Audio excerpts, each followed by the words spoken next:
മറ്റുള്ളവർ സംഘടിച്ച് വോട്ട് ബാങ്കായി നിന്നുകൊണ്ട് അധികാരം പിടിച്ചെടുക്കുമ്പോൾ നമുക്ക് സംഘടിക്കാൻ സാധിക്കാതെ പോയി. സംഘടിച്ച് നിന്നെങ്കിൽ ഇന്ന് നമുക്കും എല്ലാം നേടിയെടുക്കാൻ കഴിഞ്ഞേനെ.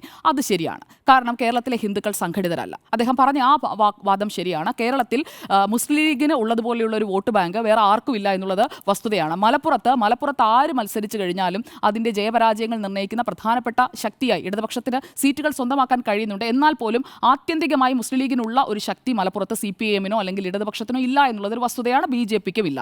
അപ്പോൾ അവിടുത്തെ സംഘടിതമായി നിൽക്കുന്ന ശക്തി എന്ന് പറയുന്നത് ഈ ഒരു മുസ്ലിം വോട്ട് ബാങ്കാണ്. ആ വോട്ട് ബാങ്ക് ഉണ്ടായെടുത്തതെന്ന് പറഞ്ഞു കഴിഞ്ഞാൽ അവർക്കിടയിലുള്ള ആ ഒരു കൂട്ടായ്മ കൊണ്ടാണ്, ഒരുമ കൊണ്ടാണ്. അതാണ് ഞാൻ പറഞ്ഞു വന്നത്. ആ കൂട്ടായ്മയാണ്. ഞാനത് പറഞ്ഞോട്ടെ, ഞാനതൊന്ന് പൂർത്തിയാക്കിക്കോട്ടെ.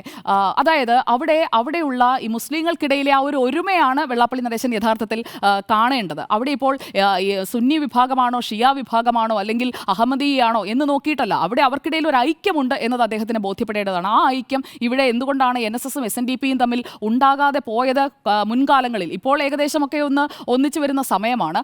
അപ്പോൾ ആ രീതിയിലുള്ള ഒരു ഏകീകരണമാണ് അദ്ദേഹം ഉദ്ദേശിക്കുന്നത് എന്നുണ്ടെങ്കിൽ, അത് നല്ല ലക്ഷ്യങ്ങൾക്ക് വേണ്ടിയാണ് എന്നുണ്ടെങ്കിൽ അതിനോട് ഞാൻ എതിർക്കുന്നില്ല.